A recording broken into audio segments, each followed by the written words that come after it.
And then we have a question from Drew in Florida. He says, I built my own website on WordPress, but I find it hard to update. What are your suggestions? You must have sent that question before I spoke about it. But yeah, so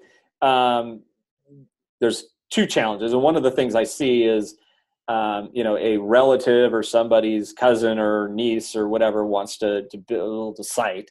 A website is just one component of a marketing strategy, right? So we are a complete turnkey digital strategy provider.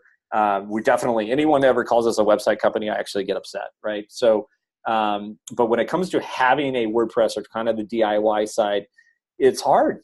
I mean, you're busy. You want to spend your time working with clients and billing, right?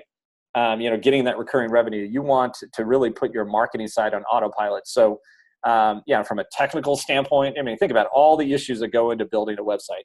Is the SEO correct? Are the meta titles and descriptions correct? I mean, there's a whole nother webcast we can talk about how to write a meta description and how that relates to your click-through rates on Google. And then as you get more click-throughs, so meaning writing the meta descriptions and titles in a certain way, they're kind of like mini ads, and if people look at them and they start converting or clicking on one more than the other, your ranking is going to increase. So that's a huge differentiator.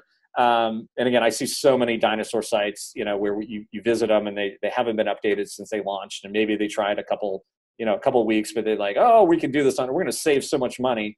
Well, quote unquote, you're saving so much money, you're losing so much money. How much business are you losing by having that dinosaur site up there? So I hope that makes sense. Unless you have a complete, marketing department and you're paying, salaries and all that kind of stuff, I usually recommend against it unless you're really active. But those are my 2 cents there.